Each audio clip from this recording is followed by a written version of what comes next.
জানো, আমি সাজতে ভীষণ ভালোবাসি। এখন তো তেমন একটা সাজা হয় না, আর যখন সাজি সেটা অনেক কম।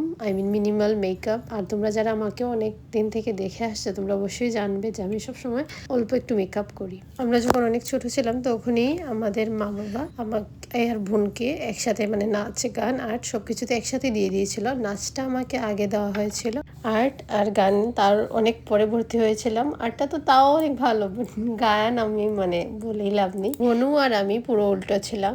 বনুর গান এত ভালো এত ভালো, আমাদের এখানে যাকে জিজ্ঞাসা করবে সেই উত্তরটা দিতে পারবে।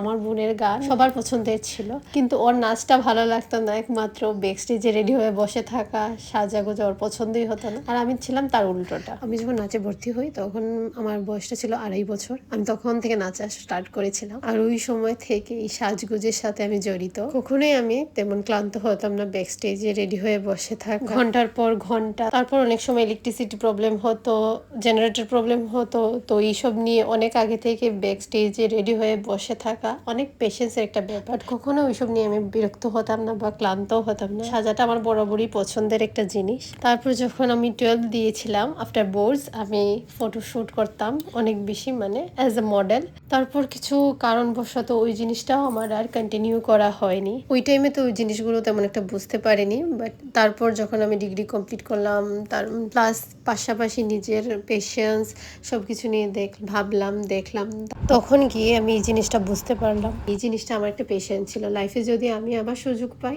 আমি ডেফিনেটলি ট্রাই করব নিজেকে ওই লাইনে নিয়ে যাওয়ার। আর এই ভিডিও বানানোর যে জার্নিটা সেটা অনেকটা ওইখান থেকেই এসেছে। ক্যামেরা আমার বরাবরই পছন্দের, আমি কখনো ক্যামেরা শাই নয়। ক্যামেরা আমার ভালো লাগে, ক্যামেরা সামনে আসতে আমার ভালো লাগে, ভিডিও ফটো সবকিছু আমি আমার পছন্দের এই জিনিসগুলো। আর সব থেকে বড় কথা, এই জিনিসগুলোতে আমি কখনো ক্লান্ত হই না। এইটা সব থেকে বড় একটা স্ট্রং পয়েন্ট আমার কাছে। এই জিনিসটা নিয়ে আমার একটু রিগ্রেট তো আছে ঠিকই, কারণ ওই সময় যদি আমি ওই জিনিসটা কন্টিনিউ করে যেতাম তাহলে আজকে আমি যে জায়গায় নিজেকে রাখতে চাইতাম ওই জায়গায় হয়তো বা আমি থাকতাম। বাট আনফর্চুনেটলি ওইটা তার হলো না। সেইটা ভাবলে একটু খারাপ তো লাগেই, আর খারাপটা লাগারই বিষয়। দেখা যাক লাইফ যদি কখনো আমাকে সেই চান্সটা আবার ঘুরিয়ে দেয়, আমি ডেফিনেটলি এইবার ওইটা আর হাতছাড়া করবো না। তোমাদের সাথে কথা বলতে বলতে এইদিকে আমি অনেকটাই রেডি হয়ে গিয়েছিলাম। ওই দিন আমাদের একটা বিয়ের ইনভিটেশনে যাওয়ার ছিল।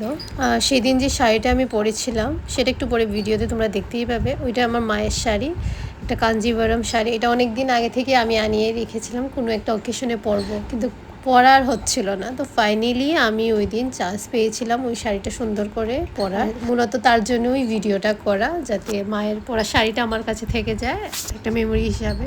আমাকে কেমন লাগছে অবশ্যই নিচে কমেন্ট করে জানাবে, আর দেখা হচ্ছে অন্য একটা ভিডিওতে খুব তাড়াতাড়ি।